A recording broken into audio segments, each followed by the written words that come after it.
Hai penghuni malam, selamat datang di kisah malam horor. Kali ini admin akan menceritakan kisah nyata teror sundel bolong di salah satu kawasan di Sukabumi. Kisah dimulai dengan seorang wanita yang mengalami gangguan jiwa, yang kita sebut saja dia sebagai Intan. Dahulu, Intan adalah seorang wanita yang normal dan wanita pada umumnya. Ketika pada tahun 2010, Ibu Intan meninggal dunia dikarenakan penyakit yang sudah lama diderita. Intan yang tak sanggup kehilangan ibunya tersebut, ia sering menangis dan mengamuk terus-menerus yang mengakibatkan mental Intan terganggu. Dan pada akhirnya Intan pun dirantai di rumahnya dikarenakan takut jika akan melukai warga yang berada di sana. Lalu warga di sana pun bergantian memberi makan untuk Intan dikarenakan Intan yang hanya sebatang kara dan tidak ada satupun keluarganya yang mau mengurus Intan. Lalu pada hari Senin, Ibu Feni selaku warga di sana, ia pun mendapat giliran untuk memberi makanan kepada Intan. Ibu Feni menuju rumah Intan dan ketika Ibu Feni membuka pintu, ia melihat Intan yang terbaring di lantai dan darah yang terus mengalir dari perutnya. Seketika itu juga Ibu Feni teriak dan histeris. Ia pun langsung bergegas keluar untuk meminta tolong kepada warga.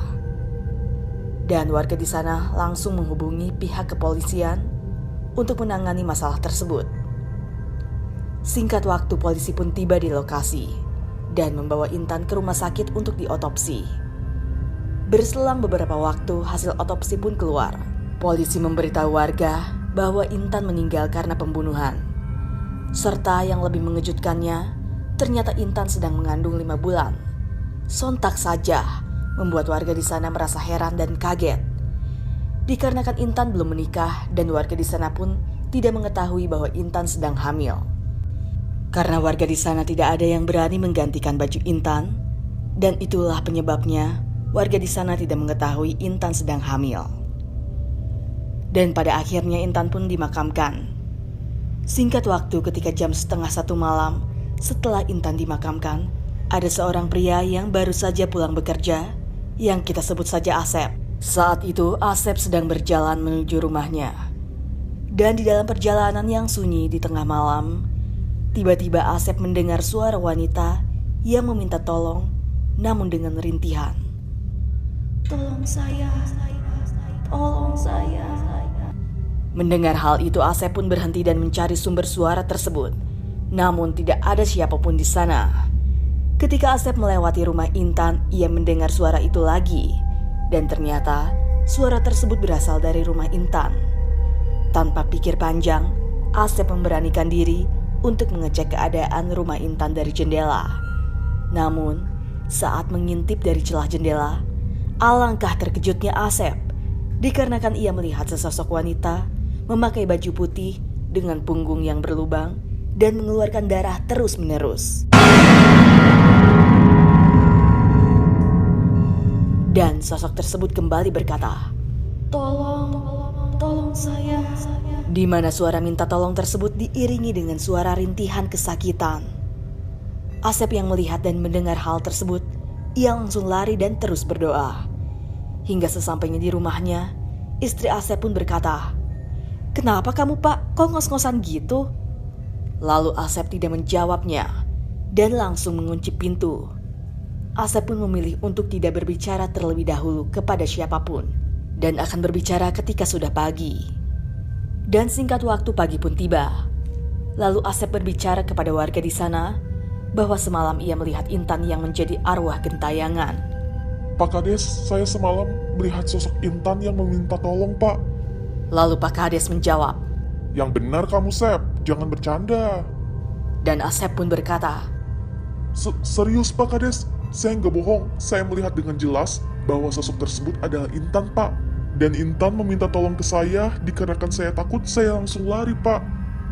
Mendengar cerita Asep, warga di sana mulai ketakutan dan tidak memberanikan diri untuk keluar rumah pada malam hari agar tidak bertemu sosok Intan tersebut.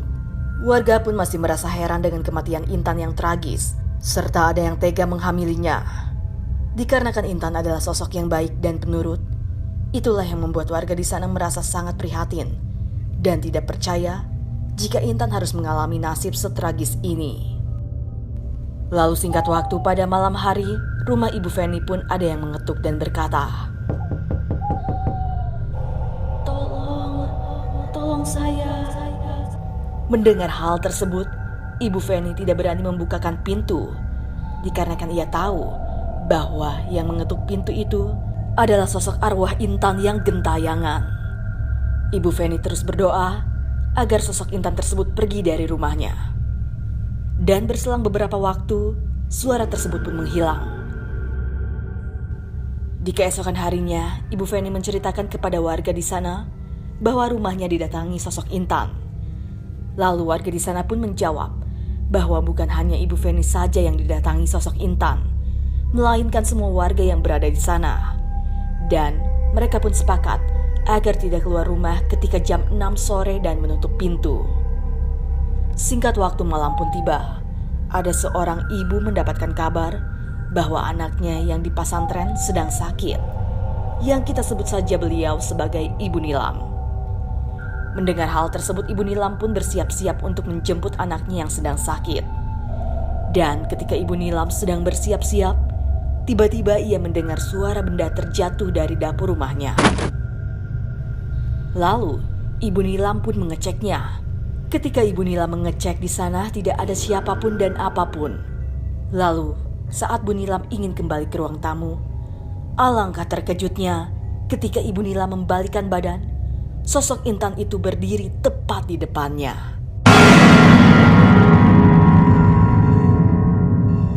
Sontak, Ibu Nilam pun lari ketakutan keluar rumahnya. Dan sesaat Ibu Nilam sudah berada di luar, ia langsung bergegas mengambil motornya untuk menjemput anaknya. Namun, ketika Ibu Nilam pun ingin berangkat, tiba-tiba motornya susah untuk dihidupkan. Ibu Nilam pun terus berdoa agar motor miliknya bisa hidup kembali. Tapi berselang beberapa saat, Ibu Nilam juga merasakan jika motor miliknya terasa ada yang memboncenginya. Tapi hebatnya, Ibu Nilam tetap meneruskan doanya sambil menutup matanya. Dan untung saja, berselang beberapa waktu motor Ibu Nilam pun akhirnya hidup kembali.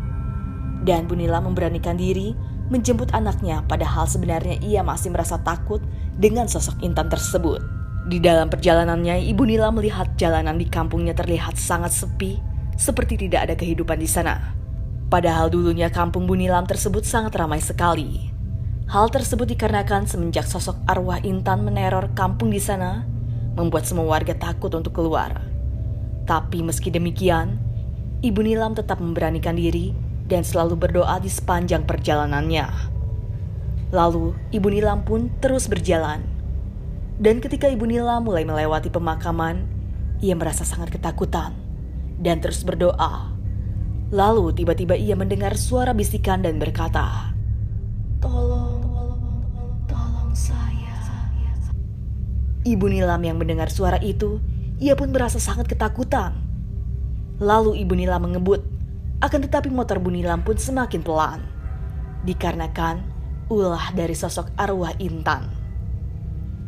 Ketika Ibu Nilam berusaha untuk mengebut, tiba-tiba sosok Intan terbang dan duduk di motor Ibu Nilam. Ibu Nilam yang melihat hal tersebut, ia pun semakin panik dan berdoa sambil berteriak-teriak, dikarenakan ia yang sangat ketakutan dengan sosok arwah Intan tersebut. Lalu sosok Intan itu terus berkata, Tolong saya. Tolong saya. Saya tidak sendirian. Tolong saya. Bu Nilam pun semakin merasa ketakutan dan menangis dikarenakan ia sangat merasa takut. Lalu Bu Nilam memberanikan diri dan berkata, "Mau kamu apa? Kenapa ganggu saya? Memang saya ada salah apa sama kamu?" Lalu sosok Intan pun berkata, Tolong saya tidak mau sendiri. Bu Nilam yang merasa sangat ketakutan, ia berkata, "Iya, maumu apa?" Sosok Intan itu pun menjawab, Tolong saya tidak mau sendiri. Saya dibunuh oleh Angga dan dihamili olehnya. Saya tidak mau sendiri. Tolong saya. Lalu Bu Nilam yang merasa penasaran dengan sosok Intan, ia pun memberanikan diri untuk menoleh ke belakang. Dan ketika Bu Nilam melihat ke belakang, ternyata sosok Intan itu berada di atas motornya dengan wajah yang menyeramkan dan darah yang terus mengalir. Seketika itu juga Bu Nilam terkejut dan berlari meninggalkan motornya, dikarenakan ia yang sangat amat ketakutan. Dan ketika Bu Nilam sedang berlari, untung saja ia tidak dihadang oleh sosok arwah Intan tersebut. Bu Nilam pun tidak memperdulikan mau seberapa jauh ia harus berlari. Yang ia pikirkan hanyalah bagaimana caranya agar ia tidak diganggu sosok Intan tersebut. Lalu singkat cerita, Bu Nilam akhirnya sampai di pesantren pada jam 2 malam. Bu Nilam yang tidak ingin bertemu sosok arwah Intan lagi, ia pun memutuskan untuk balik ke rumahnya ketika pagi. Bu Nilam pun akhirnya tidur di pesantren menemani anaknya yang sedang sakit. Di keesokan harinya, Ibu Nilam pulang ke rumah. Dan sesampainya Ibu Nilam di rumah, ia bercerita bahwa semalam ia bertemu sosok Intan dengan wajah yang sangat seram dan darah yang keluar dari perutnya. Dan Intan yang terus meminta tolong kepada Ibu Nilam. Dan sekaligus menceritakan kepada warga bahwa orang yang sudah menghamili Intan dan membunuh Intan itu adalah Angga. Warga di sana pun kaget dikarenakan Angga bisa setega itu dengan seorang wanita yang mengalami gangguan jiwa. Lalu warga di sana pun berkumpul dan mendatangi rumah Angga. Ketika mereka ingin ke rumah Angga, Pak Kades yang kebetulan berada di sana pun menemui warga di sana dan berkata, Loh, mau kemana ini? Kok ramai-ramai kayak gini? Lalu warga di sana pun menceritakan semua yang sudah terjadi. Mendengar cerita dari warga, Pak Kades memutuskan untuk ikut mendatangi rumah Angga agar tidak ada tindakan yang tidak diinginkan. Lalu ketika mereka sampai di rumah milik Angga, betapa terkejutnya mereka ketika membuka pintu rumah tersebut. Angga sudah tergeletak di lantai dengan luka tusukan dan kondisi yang mengenaskan. Melihat hal tersebut, warga pun semakin percaya dengan perkataan Ibu Nilam bahwa Angga lah yang sudah membunuh Intan dan menghamilinya. Angga pun meninggal dikarenakan ia bunuh diri. Di sana Angga juga menulis surat sebelum ia tewas, di mana di dalam surat tersebut Angga berkata, Maafkan saya Intan, saya sudah membunuh kamu, dan saya sudah menghamilimu Intan. Saya membunuh kamu karena saya takut jika nanti anak itu lahir, dan saya merasa takut jika semua itu ketahuan. Dan maafkan saya untuk semua warga di sini, karena perbuatan saya kalian harus menanggungnya juga. Saya akan menebus dosa-dosa saya. Saya lebih baik mengakhiri hidup saya agar arwah Intan tidak lagi meneror kalian. Membaca surat tersebut, warga di sana pun terkejut dan menyayangkan perbuatan Angga itu. Akan tetapi semua itu percuma, dikarenakan Angga sudah meninggal. Lalu berselang beberapa waktu, akhirnya jenazah Angga pun dibawa ke rumah sakit untuk diotopsi. Setelah Angga diotopsi, jenazah Angga pun dimakamkan di samping almarhum Intan. Dikarenakan warga ingat dengan perkataan Intan bahwa ia tidak mau sendirian. Dan setelah kejadian itu, warga di sana tetap merasa takut jika harus keluar larut malam. Namun, dalam waktu seminggu setelah meninggalnya Angga, teror sundel bolong itu pun sudah tidak mengganggu warga di sana. Dan mungkin saja arwah Intan yang kemarin sering mengganggu warga, ia ingin membalaskan dendamnya kepada Angga. Lalu warga di sana pun kembali normal seperti biasanya dan tidak ada gangguan apapun lagi. Dan berakhirlah kisah teror sundel bolong yang diambil dari kisah nyata. Jangan lupa subscribe channel ini agar kalian tidak dihantui mereka.